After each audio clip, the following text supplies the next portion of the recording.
Welcome to the Healthy Gut Podcast with Rebecca Coombs, the place where you can learn how to achieve a happy, healthy gut. Here's what's coming up on today's show. Welcome to episode 40 of the Healthy Gut Podcast. Today I'm joined by Dr. Jason Wysocki, and we come to you from a live recording of the Healthy Gut Podcast at his medical practice, the 8 Hearts in Portland, Oregon. Today we talk about mind, body and spirit and how we can create a uniting force that will empower us on our journey to recovery. Dr. Jason Wysocki is a licensed naturopathic physician and he's the owner of 8 Hearts Health and Wellness, where we do the recording in front of a live audience, which was wonderful to see people sitting there with us. He's the founder of Awaken Medical and its non-profit Awaken Foundation. Dr. Wysocki received his doctorate in naturopathic medicine from National University of Natural Medicine in Portland, where he also serves as an adjunct faculty member in NUNM's School of Research and Graduate Studies Integrative Mental Health Program. During his tenure at NUNM, he was selected for a prestigious 1-year internship at the Sibo Centre for Digestive Health with the renowned Dr. Stephen Sandberg-Lewis. He was also the only naturopathic student to complete a 1-year integrated internship for Pacific University's Psychology and Comprehensive Health Clinic. Dr. Wysocki has been involved in researching various natural interventions in the treatment of depression and anxiety, including a pioneering study addressing microbes and development of herb resistance. Dr. Wysocki also holds a BS in theology and an MS in counselling from Cairn University, working in various aspects of mental health for over 11 years, and this makes him a well and truly qualified guest to talk to us today about mind, body and spirit, particularly when it comes to dealing with a chronic illness such as SIBO.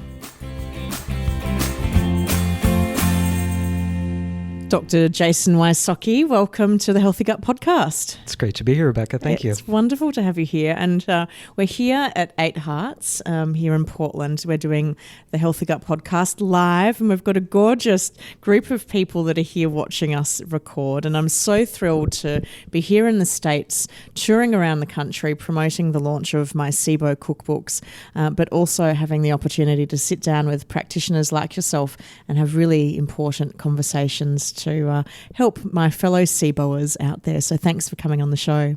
Absolutely. Welcome to the States. Yeah. I love Portland. It's always so nice to come back. And I'm skipping winter. I'm skipping a month of winter. So I'm really happy about coming here for the summer. Woohoo, warm weather. Well, it's quite opposite today. Everyone braved 90 degrees. So thank you. Very unusual for Portland. Oh, I was here for the Sibo Symposium in June 2016 and you had a heat wave then. Mm-hmm. And I've come back to Portland and it's another little heat wave. So I think Portland really likes me and it's putting on the warm weather.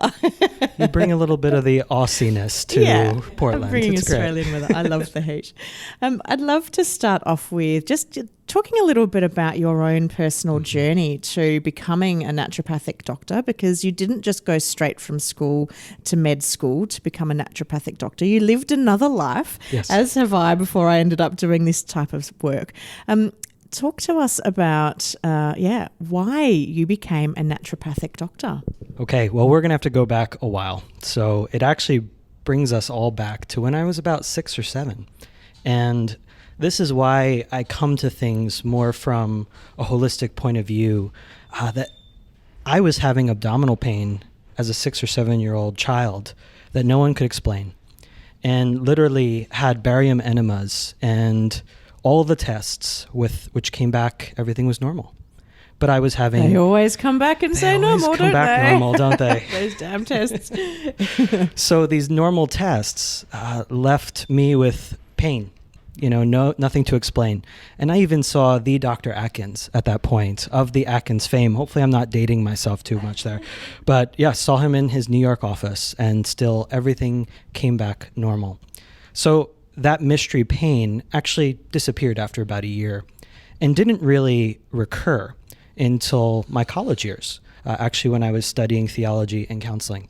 And at that point, which we'll discuss in our men's health webinar, I didn't realize that it wasn't normal to have to go to the bathroom between 10 to 15 minutes of eating in a restaurant, or being anxious, or speaking in front of people. That was just the norm for me, and always had to plan out, 10 to 15 minutes after doing one of these events or something that I would have to find a restroom. That proceeded to actually, again, me being more of an anxious high-test person, having a heart condition through college, and going the conventional method. Being from New Jersey, where I was born and raised, naturopathic medicine wasn't the preliminary medical model. Chiropractic was the only natural way to go there. And I did see a chiropractic physician, but I was treated conventionally. And that actually led me to take a lot of things that they were just giving me, just to kind of get through. That led me to a dark period of my life. And that led me to naturopathic medicine. Again, 5 to 7 years after that. In that time period, I actually was a pastor and a counselor. So that's actually where I cut a lot of my medical teeth in the sense of clinical practice and speaking with people, was actually on the counseling, pastoring realm, and some business. So that's what I bring to Eight Hearts. So, and I think that when someone has had a life experience, and that they themselves have experienced abdominal discomfort and toileting concerns, that I think that makes you a more sympathetic practitioner than the practitioner that's always had perfect health and they just don't know what it's like firsthand. So I'm all for those that have gone and had a bit of life experience before they started treating us. And I always have, I always think the people that go straight from primary school to high school to med school to residency and then they're out in the real world, if I had just done all my education and never gone and lived life, I wouldn't have a lot of life experience to be able to relate to people.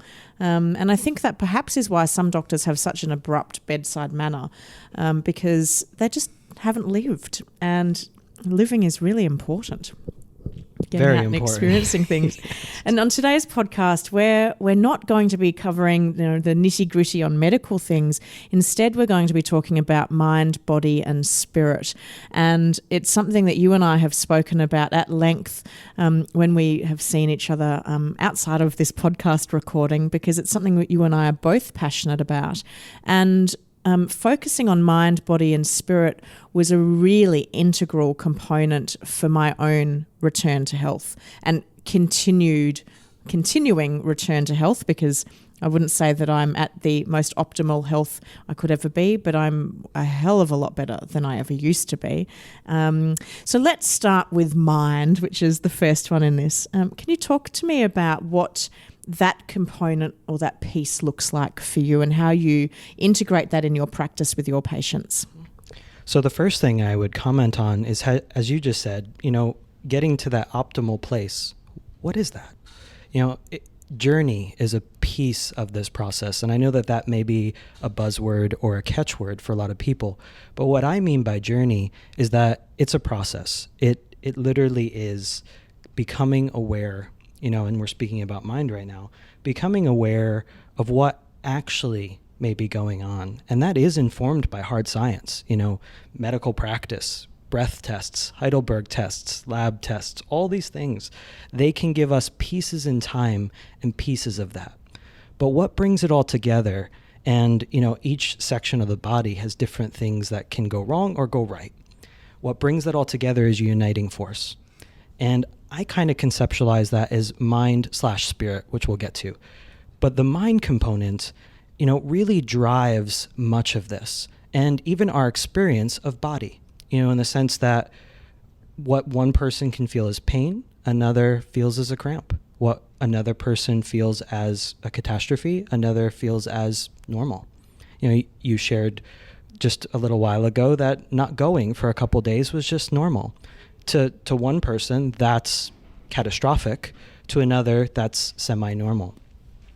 And bringing that into a realm of truth, in the sense that there is a quote-unquote normal that we want to aspire to, but also accepting the journey possibly to get there, and defining for each one of us what health means.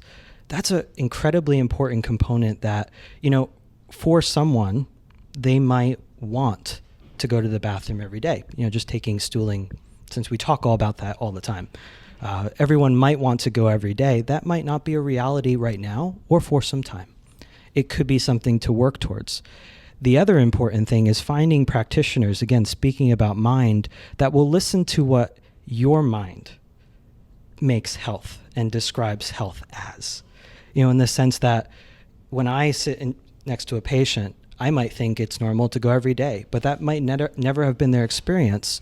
And if they go every other day, that might be something to really celebrate. That for them, that's a momentous occasion. So really listening to where they are, and again, practicing and cultivating that awareness in myself, even when sitting with a patient, to help them cultivate that awareness in themselves. Another part of mind, again, on the mental health side, because I did that for a decade before all this, there's a lot of grief that comes up with any chronic condition. And, from treating hundreds of Sibo cases now, this certainly, at least when they come see us, most of those are the difficult cases. I believe Dr. Seebecker just mentioned that too. The sprinkling of the ones that get better very quickly happens, but a lot of time it's a chronic condition. And it certainly is for me, in the sense that, IBS, and I really didn't get serious about my Sibo treatment until I had Lyme disease.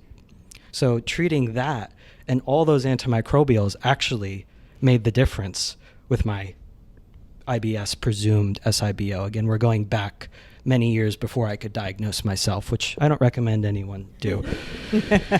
So part of that mind component, again, and thinking about these three different things is this concept of grief, awareness, and also acknowledging that team is really important, and that one person probably may not be the answer.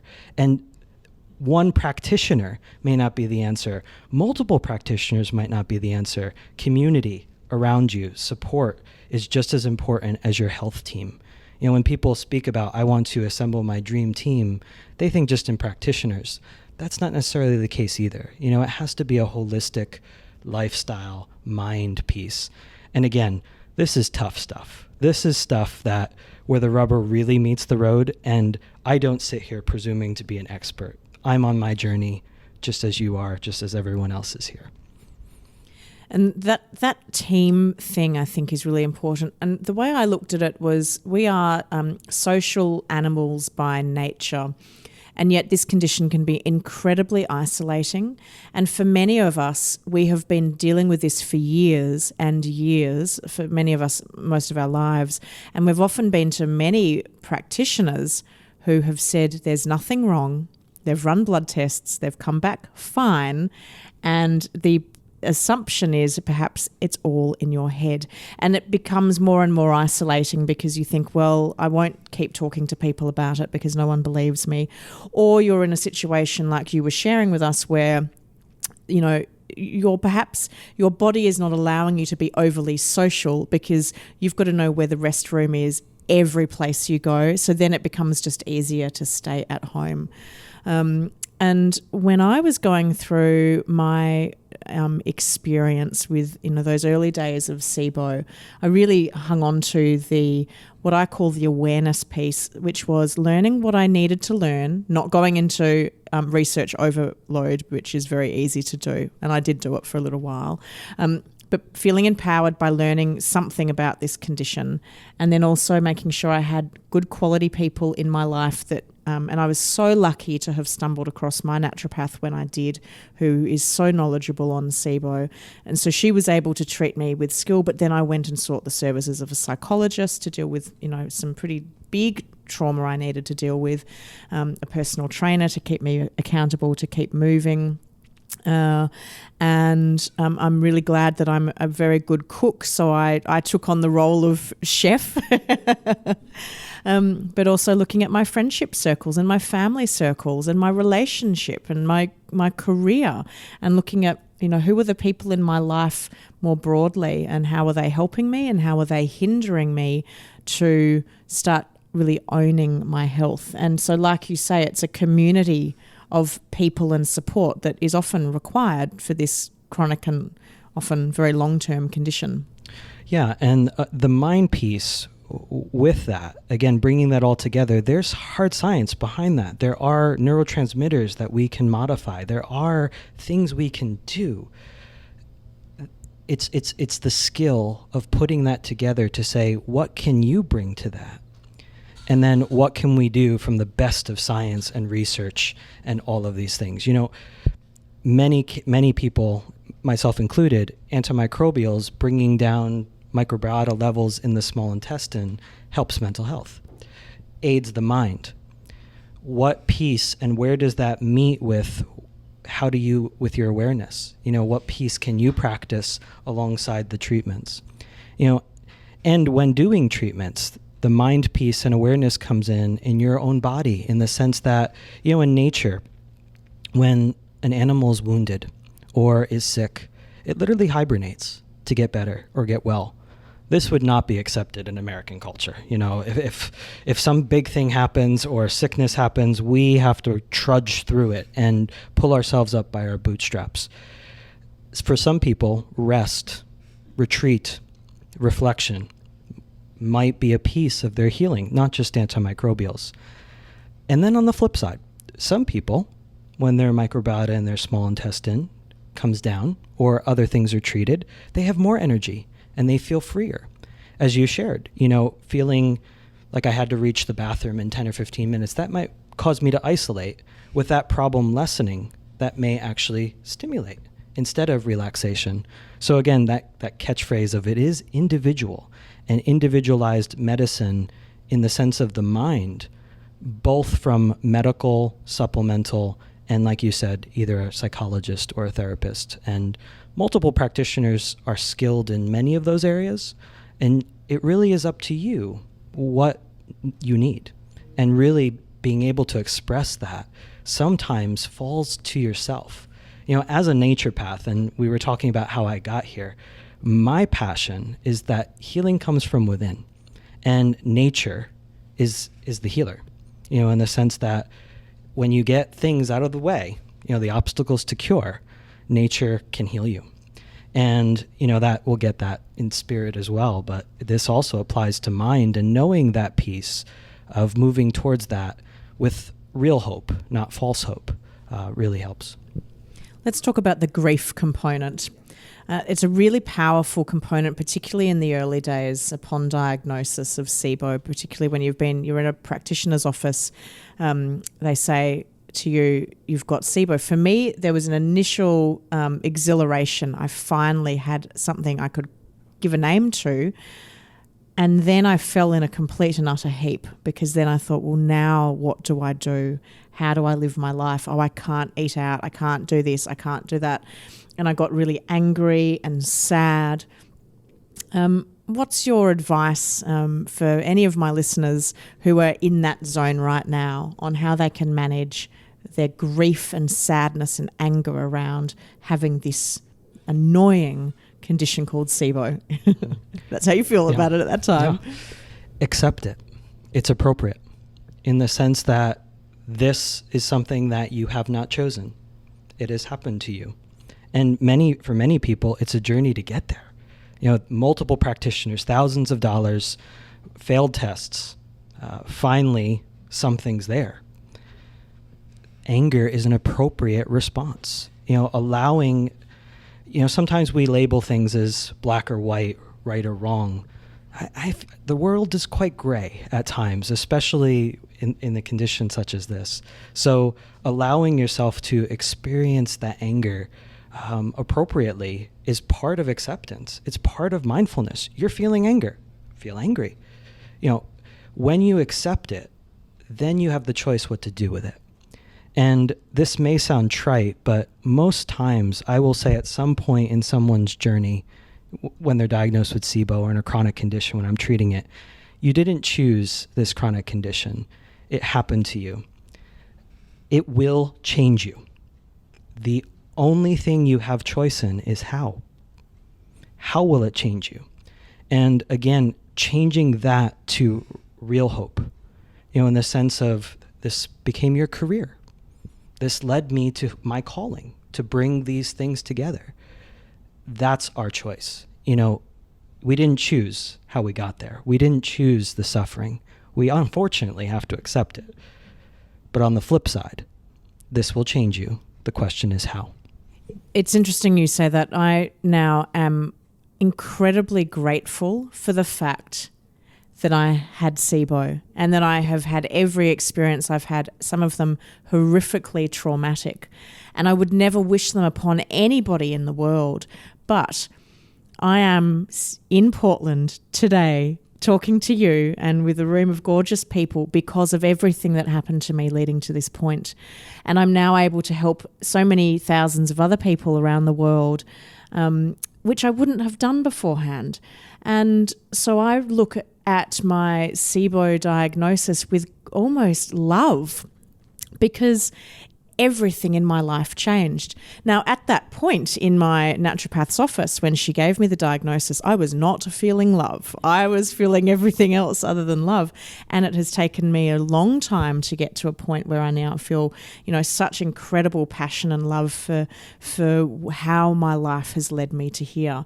And so I think, if I was to go back in time and talk to that me 2.5 years ago, I'd just give me a big hug and say things are going to get better, and it's going to be a really crazy ride of where you can't even imagine where you're going to go, but ultimately it's for the best. And I'm really grateful for having dodgy guts.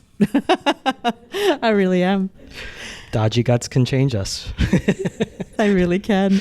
Another thing I discovered, and still talking about mind, but moving into body, was that after years and years and years of ignoring my symptoms because no one knew why I had them, so therefore I just stopped listening to them, was that I realized that I just did not hear my body. And I needed to reconnect with my symptoms. I realized my body tells me very, very, very clearly how it's feeling, whether it likes what I've done or it really doesn't like. And so I created my food and mood diary, which some of the people in the room today have used. And I found that was a really effective way to reconnect with symptoms and signals that my body was telling me.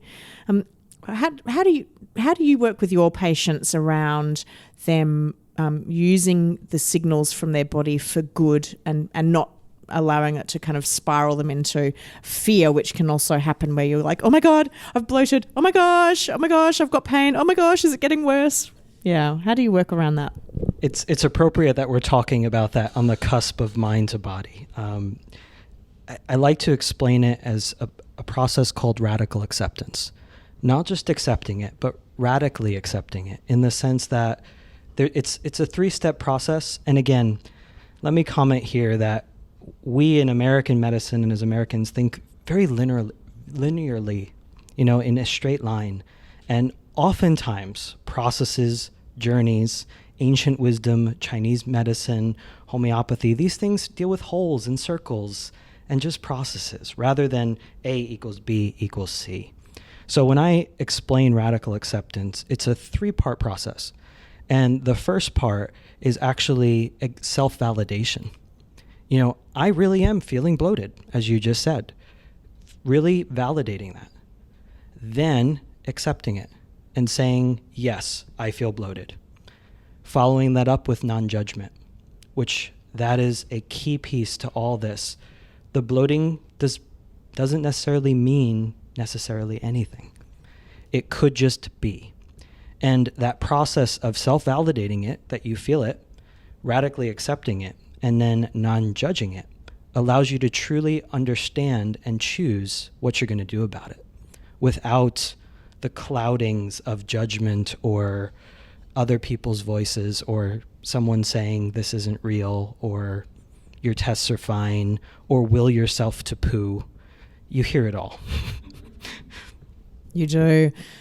And I've shared this before, but I've been yelled at by doctors for being constipated, and and I was thinking, well, I'm not constipated. As if yelling at somebody is going to make it better. I mean, really. And I think that, again, and I talk about my own journey a lot because I know my journey. In the early days of Sibo treatment, when I would bloat, I would be quite scared about it. I'd be like, oh my gosh, I've bloated. Or, oh my gosh, I've got terrible heartburn. It feels like my esophagus is made of fire. What really changed for me, which I found really interesting, was that as I progressed, I stopped approaching my symptoms with fear, and instead I started to approach them with interest and intrigue. And I would then say, oh, we're bloating. That's really interesting. What might have allowed the bloating to occur today? And I'd think back and I'd be like, okay, well, you've been really stressed. And for me, stress is a pretty big trigger for bloating. And I'd be like, yeah, Rebecca, you had a really stressful day. Okay, so maybe a really good thing to do right now is to get up, leave the computer. This is before I'd started doing all of this stuff with the Healthy Gut, when I was running my own marketing consultancy. And I'd go for a walk and I'd listen to some music or something I found really soothing, or I'd go and do some breathing. And I'd just kind of acknowledge it and go, okay, what's happened? It is what it is. Go put your stretchy pants on and... don't wear anything tight-fitting, and just, it is. And I now approach that with any symptoms I get. My symptoms are very few and far in between, which is really nice to be at that place. But I still do have things crop up, and I now go, oh, hello, symptom.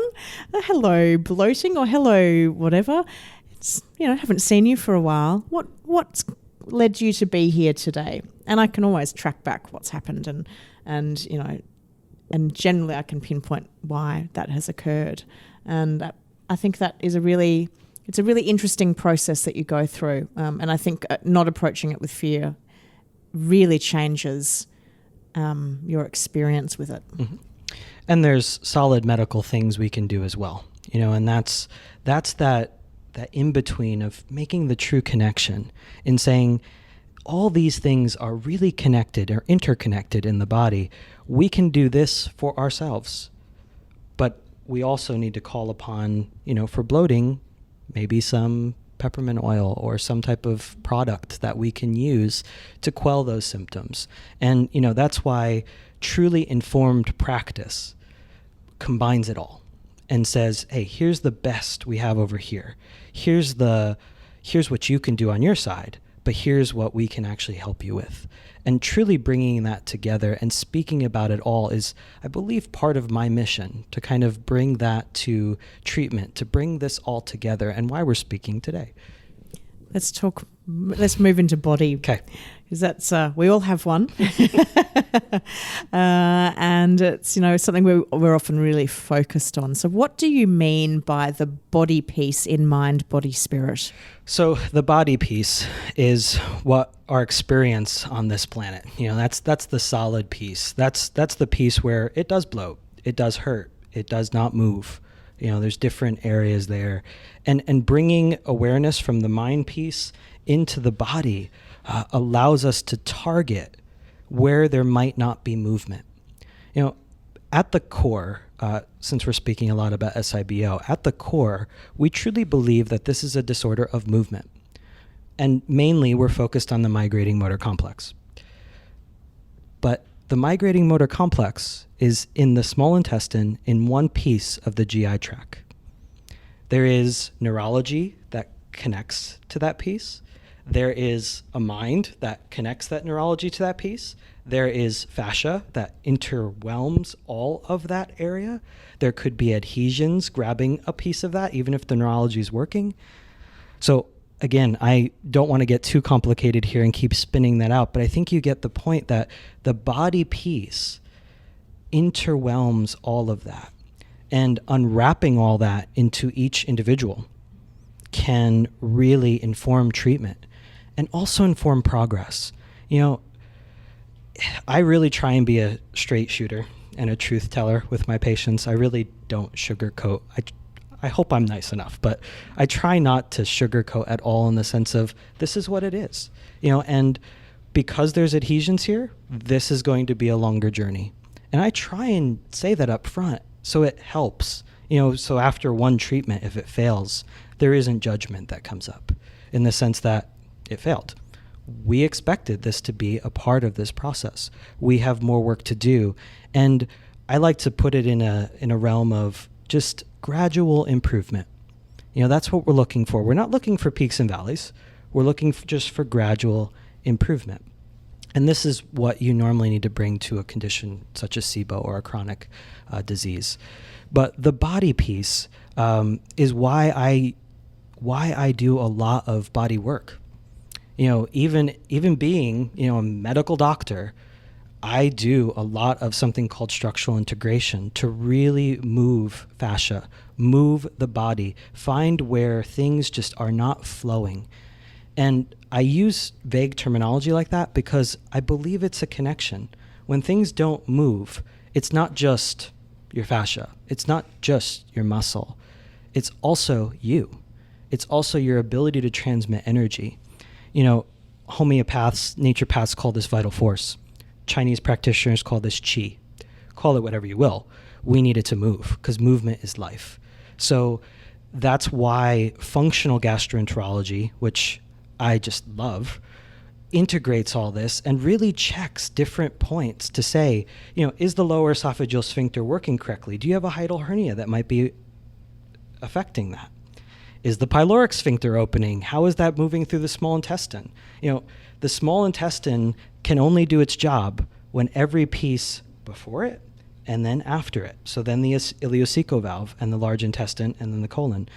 It can only do its job if every other piece it's doing its job correctly. So again, seeing them as different, treating them differently, but never losing the big picture. Never saying the small intestine is within this system, is connected to a mind, is connected to a body, and ultimately is moved by the spirit or soul or vital force. When I was going through my treatment, I, like many, and I think most people, particularly in the initial stages, I just fixated on my small intestine. I didn't even really know much about the small intestine before I got this condition. And I went off and learnt all about it. And then every day I was like, what's happening in my small intestine? How are those little critters doing? Are they dying? They better be dying. I'm killing them. And I had not thought about my mind, about my trauma that I had experienced from a near-death diving accident, from us being a survivor of sexual abuse, being a survivor of incredibly traumatic bullying in my younger years, and that I'd had extremely stressful jobs. I had terrible self-confidence, just hated myself. There's a lot of tension in my body. I'd never thought that would have any impact on my digestive tract. And it was only when I started working with a very skilled psychologist who started unraveling some of that I felt I could almost feel it releasing. And then I'd never, ever heard of adhesions. And I've had several abdominal surgeries. I've had my appendix ripped out when it was kind of bursting on the operating table, and I was on my way to very bad peritonitis. And I'm full of adhesions. It's actually miraculous that my SIBO hasn't returned yet. And I now, after clearing it, I was like, I'm never having SIBO come back. Whereas now I go, you know what, it will possibly come back until I address some of these other things. And if it does, that's fine because I know all about it now and I am in a much better place to deal with it than I once was. It's so interesting when you start looking at the body as a whole rather than little pieces. And for me, I think when I talk to people, because I'm talking to so many people every day, as you are, who have SIBO, and it's so interesting. I think this structural piece is so overlooked, but so vital. And I think, issues with the fascia and adhesions and structural damage, I think for many people that is one of their big underlying causes of why their movement in their body just isn't working properly. Yeah, I'm working quite hard to add it to the algorithm in the sense that this should be a vital piece where, even if the fascia isn't abdominal, it could be constricting the vagus nerve. So you can't even transmit for the migrating motor complex. Again, if we think just small intestine, there's multiple areas where these interconnections happen, that if there's any blockage of flow, for lack of a better term, that will affect things upstream and down. And then there's this other huge component, which I conceptualize in body, of the microbiome, of the the bacteria, that there are more of their cells than our cells in our body and everywhere. Not just in the small intestine. We actually don't want many of them there, but they happen to get up there, and all over our skin. And these balances actually impact both gut health, mental health, movement, all of these things. Right before the last Sibo conference in Chicago, I was able to actually visit Doctor's Data, a very prominent stool testing company. And we had this phenomenal discussion about a study, fortunately a rat study. I'm sorry for the rats. But they did this test where they took young baby rats away from their mother, and they were still fed. It was very warm. They were well taken care of. They developed IBS, IBD symptoms. These rats got better as time went on, and they proceeded into adolescence. At adolescence, these mean researchers, again, took the rats and put them on a raft in the middle of water. Stress, good, bad, no judgment there, but definitely stressful for the rats.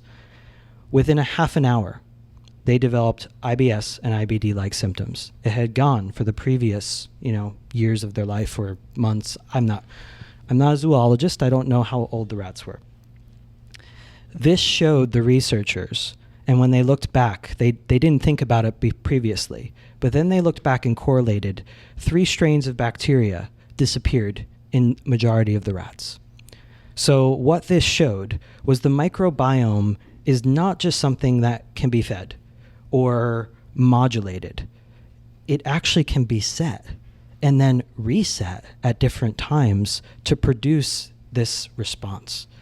So it was kind of a sobering, humbling fact to know that, this previous trauma would just be awakened in stress. I mean, how many times with all the people we're speaking to is that actually occurring? Prevention is another key of naturopathic medicine. And when knowing those things, when truly getting to the bottom of that, taking a thorough history and understanding all those pieces, like you're saying, I have adhesions, I have this, there's ways to actually proactively go after that to prevent future illness. And knowing those pieces is half the battle. I'm sure you hear this as I do with the people that I speak to, but it seems to be a very common theme for those of us with SIBO that we've generally had some form of trauma in our life, be it physical, be it emotional.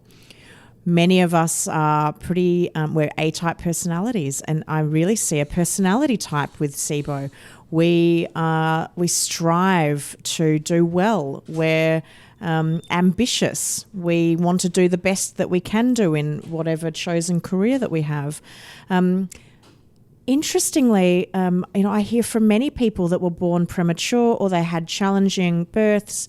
They might not have been breastfed. They might have been formula fed. When I talk to people about their current work environment, there's generally a lot of stress. I'm not speaking to people who are like, oh, my job's so relaxing. Or there's relationship stress in their life as well.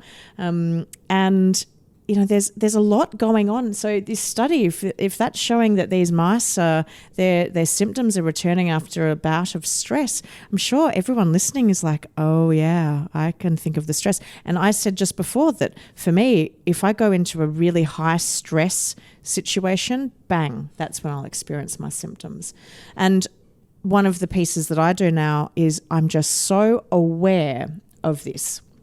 Doesn't mean that I can avoid it completely, but I will now have practices where I will really work on the reduction of stress, work on my sleep, making sure that I'm, other than when I'm jet lagged like I am at the moment and not getting nearly enough sleep, I'm aiming for 7 to 8 hours every night and, eating a good diverse diet and, all of that stuff to, really help the body with this, as well as ultimately doing some physical work around these adhesions? Yeah, the concept of margin really comes to mind there, that building margin with lifestyle. Like you're saying, 7 to 8 hours a night of sleep, making sure you're taking care of yourself, knowing your limits, setting your limits, observing your limits. These all build a little bit more margin that when, unfortunately, life happens, and it does, or conditions happen, we walk on this planet, we're at risk for a lot. The more margin we can have allows us to just deal with that in a better way. And also accept when we don't. That's the other piece, is no one can do all those things correctly. Both you and I probably haven't enough sleep right now. We don't have as much margin. We live very busy lives. That is unfortunately reality. But making the decision to build more margin, even a little, gives you that much more space. And that's, again, the connection of mind and body. And you said structurally, what I feel truly at the core, if we get things moving correctly, that gives us margin as well for things in the future. If we can move it through, it's going to happen. You're going to feel it. There may be things that remain, but the ability to move it through allows you to survive. I've had something quite interesting happen to me this year, and that was after 4 years of quite significant hip pain. I finally decided, okay, enough is enough. Rebecca, go and put a new person in your dream team and find what's going on. And I really believe when I become very conscious of something and I make a decision, it sounds a bit woo-woo, but the universe often delivers for me. And so my New Year's resolution for this year was I'm going to sort my back and hip out once and for all. And the osteopath I went to see, I'd been going to his clinic, but I'd been seeing somebody else. I walked in and he said, I think you've got a disc issue. And sure enough, I had an MRI and I do have a disc issue. Now, when we think about structurally, my back has not been working correctly. My muscles haven't been working correctly. My fascia has not been working correctly. And so we've been undergoing this rehab program. And I also saw him for treatment and a myotherapist, and I was doing dry needling. I've really gone, I've done what I do and I've gone right into it. But what has happened is that and I've got a physiotherapist that's rebuilding my back strength. I have changed my body significantly in these last few months. And my physiotherapist said to me, because we were talking about me coming to the States and Canada for a month, and he said, right, the goal for you is to put enough fuel in the tank so that when you're depleting it, which is what you will be when you're on the road, that you've got enough fuel in the tank to burn, to spare. And I've had a really rigid program, and I've really invested that time in my rehab so that I can come away and be as pain-free as possible. And we've got some exercises to do and all the rest. But it's also made me think, gosh, all those times when, my back was inflamed, that's a lot of inflammation in my body, my gut was inflamed, and I was stressed. I had a hell of a lot going on in my body all in the one time, and I wasn't dealing with any of it for a long time. Right. And that's the piece, that taking that big picture view, never losing it, in saying, where are these connections happening? Because at that point, I imagine you could have been doing several really good, well-tuned, very researched Sibo treatments. But the body, the surrounding components, were not able to move it through for you. So it was less effective. And that's why taking just a slightly bigger picture view and saying, what possibly could not be allowing this to move through? Is that in the mind? Could it even be methylation? Genetics even can be modified. Is it microbiome? Is it adhesions? Is it fascia? Is it this connection? Is it upstream? Is it downstream? And is it all moving and connecting in some way? That's the unifying principle, in the sense that is there an organized flow of motion through the body? That's kind of what I believe is the ideal of health. For anyone listening to today's podcast and they're thinking, oh my gosh, I have got so many areas that I think are not moving, what's your advice to them in terms of how they approach this? Because it can be overwhelming when you start thinking, I think I've got a methylation issue. I should go and get tested for the MTHFR gene mutation. Oh my gosh, I've had surgery, so there's issues with my fascia. I've had a cesarean, so there's likely to be adhesions. Yep. I've got other structural issues, and then you go down that rabbit hole of fear. How do we approach this from a better place than fear? Yeah, one step in front of the other. And I know that sounds really simple and incredibly hard to do for someone, a type A anxious person. It really is putting one step in front of the other, finding a practitioner that you can ally yourself with, truly, that will listen.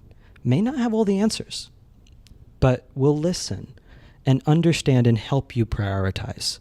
There are priorities with some of this. There is an order to it, even though it sounds overwhelming and all connected. There is sometimes a way to piece through this.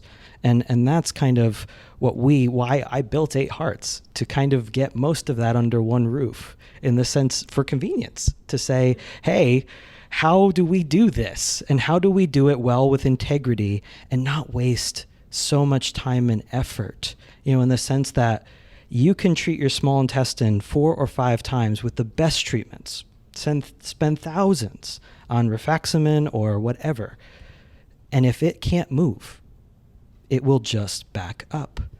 And it's a sobering, humbling thing, even from a practitioner side. Sometimes you need to do that and have that trial and error and accept that that was a trial and error to get to that point. It gives you information.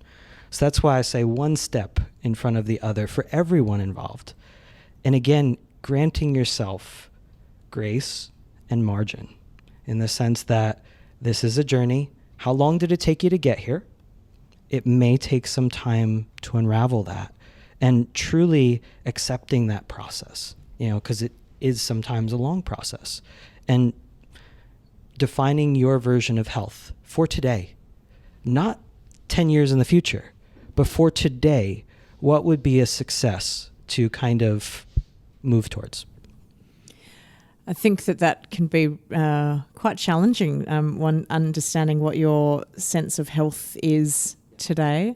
I know that I wanted it to be resolved as quickly as humanly possible. In fact, I said to my naturopath, I'm going to be the quickest case you've ever seen. And, I was adamant about it at the time. I was like, I'm smashing this. That can be really hard. That kind of moves us nicely into spirit, because, our spirit can really help and hinder us. What do you mean by spirit? What I mean by that is the uniting force that really brings it all together. And, different people have faith practices or beliefs or how they move outside themselves. And that's where I kind of land, is the spirit component is a moving outside oneself. In bringing this to a greater capacity, how for you, your condition led you to help many. How does that process happen? That didn't happen day one. It took a while. That, I imagine, was that bigger component, something bigger than you, moving things forward. I have my own faith journey, and, I share that with patients if they ask. But for them, they need to find out what that is for them and look outside themselves and rely on that, whatever that is, to move them forward. And whether that be meditation or prayer or simply being in nature, these are things that must be a part of any treatment holistically. How can you treat whole body if you don't have all these pieces to do that? And it's also freeing in the sense that this piece we don't have much control over. It's almost that ability to look outside oneself and know there's something greater and move towards that.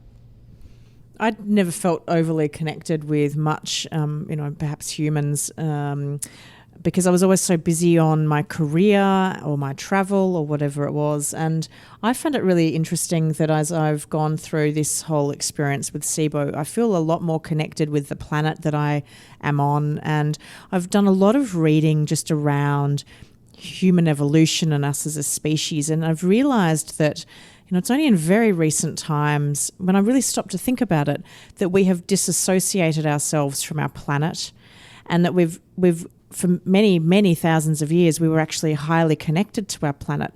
And so I now really try to reconnect with the planet. And it can be as simple as just going out and going for a walk, but not, I'd always have loud music. So I would just be thinking about the music. Whereas now I go out and I'm looking in the trees at the birds, and I've got a beautiful walk near where I live in Melbourne, in Australia. We're right on the Yarra River, and it's gorgeous. I walk up and down the Yarra River, and I'm looking at the swans and the ducks and the birds and the trees and the grass and the sunshine. And I really start just feeling a bit more connected to a greater thing.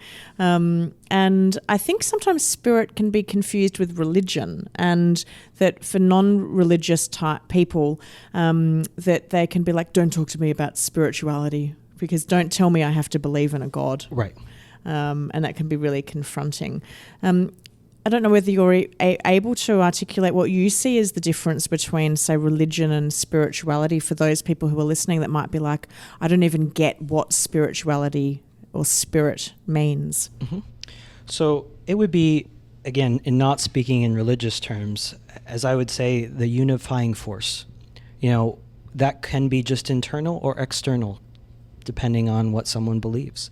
And the unifying force internally in bringing through mind and body would be, I would think, the closest we can get to is that layer of fascia.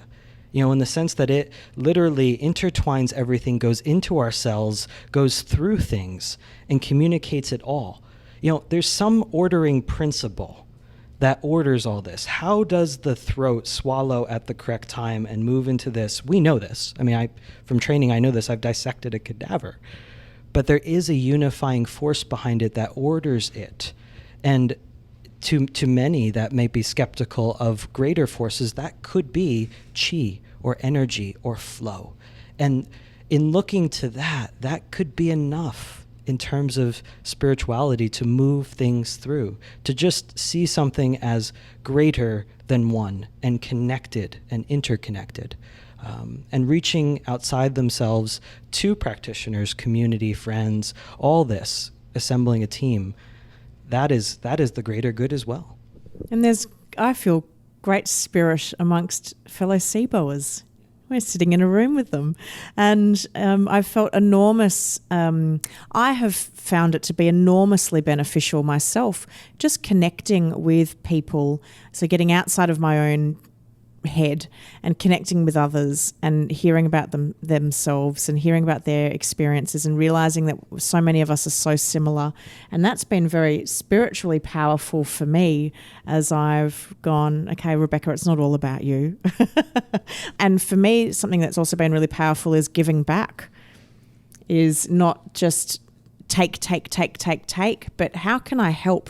How can I give? How can I be of service or of use to my fellow humans who might need something I've got to offer? And that's why the Healthy Gut podcast started, because it was all about giving back to this community of people and helping however I could. And I think that can also be part of spirituality. Absolutely. Movement, life, moving it through for you, that was a piece of your journey. For each individual person, that looks very differently. Depending on their backgrounds or what they believe, that looks differently.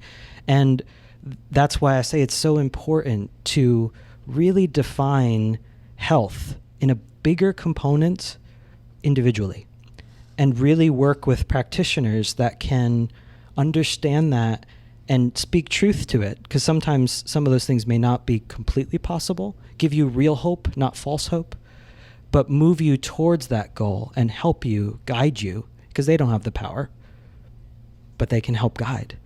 That's an important piece to that. Perspective is key many times. In looking outside ourselves, sometimes we really see that things are not as bad for us as others. And that energy really changes things. It really does on many levels, whatever you believe. It truly changes it. I think helping others is really powerful in terms of healing. When we give to others selflessly and we're not expecting anything in return, I know that I myself feel incredibly fulfilled and happy when I do something like that. And I'm not asking for anything back. I'm just giving out of the kindness of my soul and my heart. And it might be for some people volunteering. It might be, working with a particular charity. It might simply just be making a meal and taking it around to a friend's place just to say, I love you as a friend. And, something really simple like that can really help. And, as I was going through Sibo, my dad was diagnosed with leukemia and he was given 12 months to live. And I'd been so hung up on my own self and my own Sibo journey that then with my dad's diagnosis, it was a real awakening of, I don't have cancer, I just have an overgrowth of bacteria, and it sucks sometimes and it really hurts. But I haven't just been told I've got 12 months to live. And I think that, and so it was really powerful with Dad's diagnosis. Now I'm really happy to report that my dad is still here, which is great. He's not doing everything I would like him to do. His gut is definitely not in a good state. And I said to him, Dad, who is your daughter? Like, why are you not listening to me? But he's on his own journey and he's not ready to do that work. And that can also be part of our Sibo journey. Sometimes we can have people in our life and we're like, oh my gosh, you have Sibo. I know you've got Sibo. Look at your symptoms. I mean, just listen to me. You're not listening to me. Why are you not doing anything about it? Go and see Dr. Wysocki and he'll sort you out. It's about the journey, like where the person is in their own life. Sometimes we can't force them. And anyway, that's a very long-winded way of saying I think sometimes it's great to have greater perspective than what's going on in our own little body. And that looks different for everyone in the sense that, to simplify this a little bit, constipation is an inward constriction. Energy is constrained, and possibly moving that through in many ways, in all ways, can aid that journey. So for those people, possibly exiting themselves in some way, putting themselves out there may be part of that. It may be, it may not. Again, these are generalities. The other side, diarrhea, more associated with anxiety, hydrogen, all these things moving through, more anxiety, moving quickly, stress, IBS, more this sort of thing. Maybe that person needs to relax and slow down and possibly spend more time alone. So health is very different depending on the person and their journey and their spirituality. As a piece of that, to move it through, it could look very different. It looks very different for me than for you, and it could look very different for anyone in this room. I wish that more practitioners talked about mind, body, spirit, because it's been such an important and integral component to my return to health. And I guess for anyone listening, having those conversations with your practitioner around these other elements. It's not just about pills and potions and medical intervention, but having that conversation. And if this is resonating with you, then I would recommend looking for those people that you can add to your kit, your dream team. And maybe that your practitioner is really great with the medical component, but they're not going to be able to support you with the mind, body, spirit component. And so you need to go and look for someone that can support you. And that's fine to go elsewhere and look for somebody else that can support with another area. Yeah, very much so. Very much so. I mean, sometimes it takes a village to really move things through, and it's each individual's journey. And that's the heart of 8 Hearts, is the sense of a community of healing, in the sense that we can't all do it all. We can't all know it all. And I imagine, again, this is non-judgmental, but possibly truth, mind, body, spirit is very woo-woo and very hard to speak about. It is truly humbling because there aren't solid answers. I would much rather be answering questions about the migrating motor complex right now. But it's so important to have all the pieces and never to just treat one area in absence of everything else. That's what that's what we as naturopaths, truly, you have to treat the whole person. In order for, if someone's definition of health is larger than just one piece, you have to have multiple pieces to do it. And sometimes that takes multiple practitioners. Sometimes that takes multiple years, and really investigating and taking each step and defining what success would be right now and then in the future, and constantly being humble enough to realize that that's going to change is a part of that journey. If someone's listening and they're thinking, okay, this is really resonating with me, I'd really like to start incorporating this, and they try talking about it with their partner or their family or their friends, and they get that, are you serious? This is crazy. That's woo-woo talk. And they don't feel that they're getting the support. Do you have any advice for them on how they can start to approach this when perhaps they might not have support around them to start being able to talk about it, at least with friends and family? Yeah, that's a hard question, and it would be really individual for that person. Listening to podcasts such as this, reaching out to communities, finding some place where they can. Many times people that we need to speak to and help are around us. We just are not reaching out. And sometimes that takes time, and that could be part of the journey too. Feeling that loneliness might just be the spark to move things through, or feeling that some of these relationships might need to change. Sometimes if someone won't listen, maybe they just don't understand, and that's okay. Find someone who does. And possibly that may be a practitioner for some time until you can understand it enough to help them understand, and then they can help you through the journey. It's kind of taking the grace that you're wanting for yourself, also demonstrating that in the sense of everyone needs a little bit of margin these days. I found when I started to really step into this space, I started to talk about it with people around me, and I did it not expecting anything in return. What really surprised me was that my opening up of wanting to explore these concepts and talking about it, I was having a profound impact on people. I wasn't doing it to have an impact on them, but people were coming back to me and saying, I was so moved by you talking to me about the abuse you suffered or whatever, and your transformation psychologically around it, that I'm now addressing my things. And these people, I would never have thought that this could have an impact. So like you say, seeing who's in your immediate, your current community, you might be really surprised at who's actually there.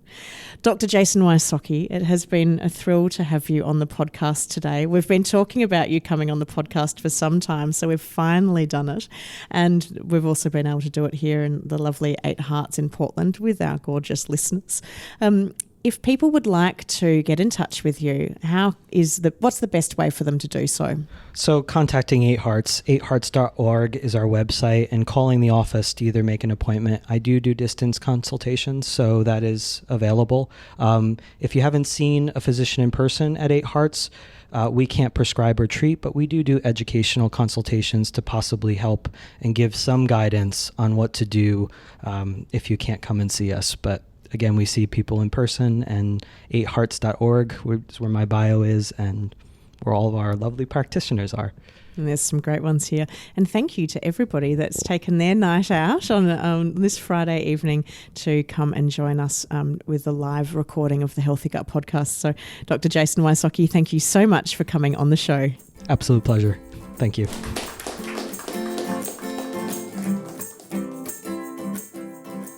I hope you enjoyed episode 40 of the Healthy Gut podcast with Dr. Jason Wysocki.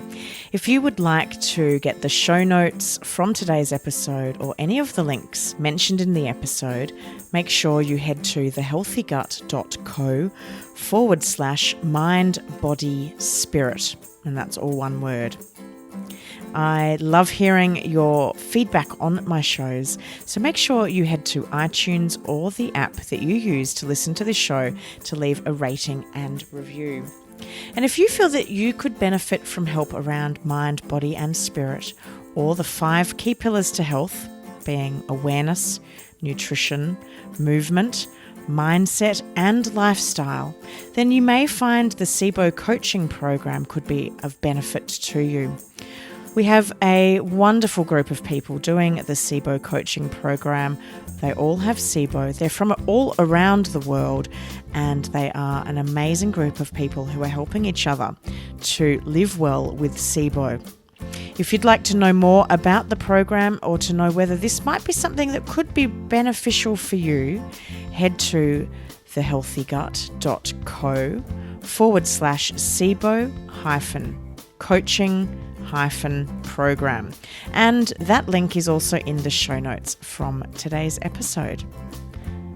Coming up on next week's show, we chat with Angela Priven, who has herself experienced Sibo firsthand. But what makes her very interesting is that she was a digestive health coach, and she could not quite believe that she herself had ended up with Sibo. So it's a wonderful episode, one not to miss, and that's coming up next week on the Healthy Gut Podcast. You've been listening to the Healthy Gut Podcast with your host, Rebecca Coombs. To learn more about the Healthy Gut or our podcast, head to thehealthygut.co/podcast. And as we are fully funding this podcast, if you would like to help support the continuation of this podcast so that we can continue to bring you future episodes, all you need to do is make a contribution at thehealthygut.co/podcast. We would like to thank Belinda Coombs for the production, editing, and original music score of this podcast. To hear more of Belinda's music, head to soundcloud.com/Belinda Coombs. The Healthy Gut Podcast is a production of The Healthy Gut. Thanks for listening.